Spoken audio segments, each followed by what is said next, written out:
पहले मुख्य समाचार। पटना हाईकोर्ट ने भ्रष्टाचार में शामिल पाए गए पटना व्यवहार न्यायालय के 16 कर्मियों को सेवा से बर्खास्त किया।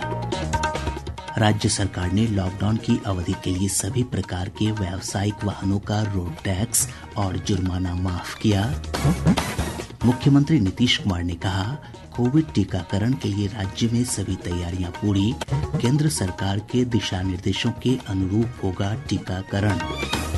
और उप मुख्यमंत्री रेणु देवी ने कहा, प्रदेश में बंद पड़े चीनी मिलों में शीघ्र शुरू होगा इथेनॉल का उत्पादन।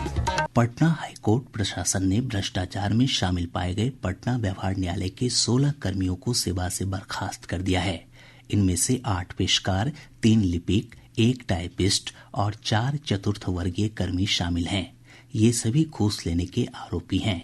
15 नवंबर 2017 को एक निजी टीवी चैनल ने कोर्ट में चल रहे घूस के लेनदेन का स्टिंग ऑपरेशन किया था।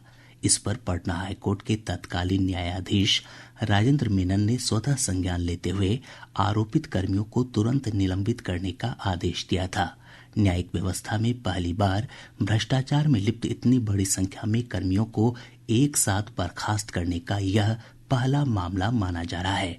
बर्खास्तगी के आदेश के बाद पटना के पीर बहोर थाने में इस संबंध में एक मामला दर्ज हुआ है।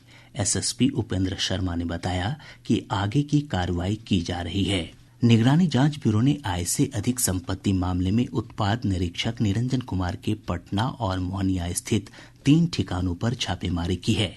सूत्रों से प्राप्त जानकारी के अनुसार तलाशी के दौरान जमीन से जुड़े कई दस्तावेज, बस समेत कई बड़े वाहनों के कागजात, निवेश संबंधी कागजात, सोने चांदी के आभूषण और नगद रुपए जब्त किए गए हैं।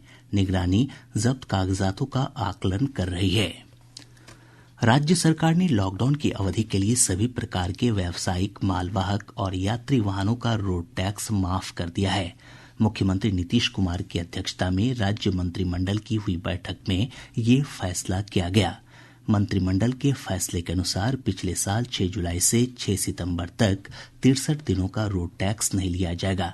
इसके साथ ही सभी प्रकार के निबंधित वाहनों को 21 मार्च 2020 से इस साल 31 मार्च तक की अवधि में रोड टैक्स पर लगने वाले अर्थदंड को भी माफ कर दिया गया है। वहीं मंत्रिमंडल ने पे ग्रेड वाले 400 से अधिक होमगार्ड जवानों को लाभ देने का भी फैसला किया। इसके अंतर्गत सिपाही को 2000 रुपये, अधिनायक को 2400 और अधिनायक ग्रेड 1 को 2800 का ग्रेड पे उनके पे बैंड पर दिया जाएगा। सरकार का यह फैसला होमगार्ड के उन जवानों के लिए नहीं है जो प्रतिदिन मानदेय के आधार पर काम करते हैं। इसके अलावा बाल हृदय योजना के तहत बच्चों के हृदय में छेद का निःशुल्क इलाज का भी निर्णय किया गया। साथ ही मंत्रिमंडल ने विभिन्न विभागों में 169 पदों के सृजन को भी मंजूरी दी है। उप मुख्यमंत्री रेणु देवी ने कहा है कि प्रदेश में बंद पड़े चीनी मिलों में इथेनॉल का शीघ्र उत्पादन शुरू होगा। पटना में एक कार्यक्रम को संबोधित करते हुए उन्होंने कहा कि जो उद्योगपति इथेनॉल का संयंत्र राज्य में लगाना चाहते हैं, उन्हें सिंगल विंडो सिस्टम के तहत सभी सुविधाएं उपलब्ध कराई जाएंगी। उप मुख्यमंत्री ने कहा कि पूर्णिया और बेगूसराय में इथेनॉल फैक्ट्री लगाने का प्रस्ताव है। केंद्र सरकार ने देश भर में अगले सप्ताह से कोविड-19 टीकाकरण शुरू करने की तैयारियां तेज कर दी हैं। स्वास्थ्य मंत्रालय के सचिव राजेश भूषण ने बताया कि सरकार से टीकाकरण को मंजूरी मिलने के 10 दिनों के भीतर वैक्सीनेशन की प्रक्रिया शुरू कर दी जाएगी। हम इस स्थिति में हैं कि जिस भी दिन हम चाहेंगे EUA के 10 दिन के भीतर हम उसको, EUA का अर्थ है इमरजेंसी यूज ऑथराइजेशन, ये बोलचाल की भाषा में शब्द प्रयुक्त होता है। हमारे कानून में एक्सेलरेटेड अप्रूवल फ्रेज का इस्तेमाल किया गया है। तो जिस भी दिन हुआ उस दिन से 10 दिन के भीतर में ये रोल आउट होने की पूरी तैयारी। इस बीच मुख्यमंत्री नीतीश कुमार ने कहा है कि कोविड टीकाकरण के लिए राज्य में सभी तैयारियां पूरी कर ली गई हैं। श्री कुमार ने कहा कि स्वास्थ्य कर्मियों और अग्रिम पंक्ति में काम कर रहे योद्धाओं और 50 वर्ष से अधिक के उम्र के लोगों को प्राथमिकता के आधार पर वैक्सीन दी जाएगी। श्री कुमार ने यह भी कहा कि राज्य सरकार केंद्र के दिशा निर्देशों का पालन करते हुए टीकाकरण का काम करेगी। 50 साल से अधिक उम्र वाले और बाकी जो पीड़ित हैं जो दूसरी उम्र के भी उसके लिए जितना भी जरूरत होगा और किस तरह से किस स्थान पर लोगों का वैक्सीनेशन किया जाएगा, टीकाकरण किया जाएगा, एक एक चीज के बारे में पूरी तैयारी की गई है।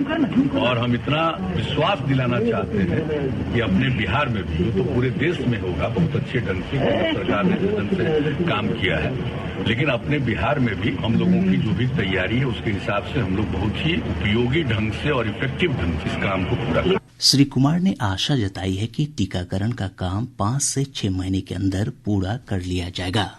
प्रदेश में अब 31 जनवरी तक धान की सरकारी खरीद की जाएगी। पहले यह तिथि 31 मार्च तक निर्धारित थी। इस संबंध में खाद्य और उपभोक्ता संरक्षण विभाग ने आदेश जारी कर दिया है। प्रदेश में अब तक 8 लाख टन से अधिक धान की खरीद हो चुकी है। बिजली विभाग ने स्मार्ट प्रीपेड मीटर लगाने पर पहले के मीटर के बकाया बिजली बिल का भुगतान करने के लिए उपभोक्ताओं के लिए 300 दिनों की समय सीमा निर्धारित की है। इस अवधि में उपभोक्ता किस्त के आधार पर भी बकाया बिल का भुगतान कर सकेंगे। भारतीय रेलवे ने यात्री किराया बढ़ाए जाने की संभावनाओं के बारे में मीडिया में आई खबरों को निराधार बताया है। रेलवे ने स्पष्ट किया है कि इन खबरों का कोई आधार नहीं है और किराया बढ़ाने के किसी प्रस्ताव पर फिलहाल विचार नहीं हो रहा है। रेलवे ने मीडिया से भी अनुरोध किया कि निराधार खबरों को प्रकाशित और प्रसारित करने से बचें। मौसम विभाग ने अगले 24 घंटों के दौरान प्रदेश के अधिकतर हिस्सों में बादल छाए रहने और कहीं-कहीं बूंदाबांदी की संभावना जताई है। विभाग ने अपने पूर्वानुमान में कहा है कि अगले 24 घंटे के बाद औसत तापमान में गिरावट आएगी।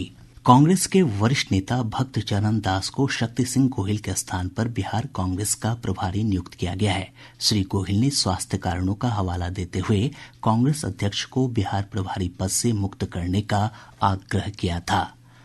भागलपुर की विशेष पॉक्सो अदालत ने एक नाबालिग बच्ची से सामूहिक दुष्कर्म के एक मामले में दोषी ठहराए गए 2 युवकों को आजीवन कारावास और 25-25 हजार रुपये अर्थदंड की सजा सुनाई है।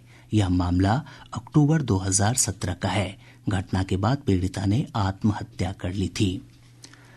पटना के फतुहा थाना क्षेत्र से पुलिस ने एक ट्रक से 60 लाख रुपए मूल्य की शराब जब्त की है।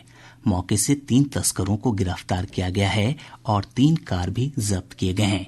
वहीं गया जिले के डोभी थाना क्षेत्र में उत्पाद विभाग की टीम ने अलग अलग वाहनों से 110 कार्टन शराब और भारी मात्रा में स्प्रिट बरामद कर 4 तस्करों को गिरफ्तार किया है। गोपालगंज जिले के नगर थाना क्षेत्र अंतर्गत एक डेरवा गांव में अपराधियों ने होमगार्ड के एक जवान की गोली मारकर हत्या कर दी। हत्या से आक्रोशित लोगों ने NH-28 को जाम कर आगजनी की और प्रदर्शन किया।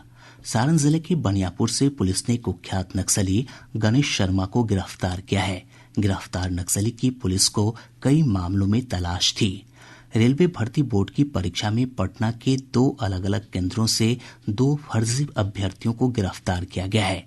भागलपुर जिले के कोतवाली थाना क्षेत्र स्थित उल्टा पुल के पास से पुलिस ने अपराध की योजना बना रहे 4 अपराधियों को हथियारों के साथ गिरफ्तार किया। पटना जिले के विभिन्न बालू घाटों पर छापेमारी के दौरान पुलिस ने 70 पिकअप वैन जब्त किया है। वहीं 30 लोगों की गिरफ्तारी हुई है। अब पटना से प्रकाशित प्रमुख समाचार पत्रों की सुर्खियां। आज के सभी समाचार पत्रों ने अलग अलग खबरों को प्रमुखता से प्रकाशित किया है।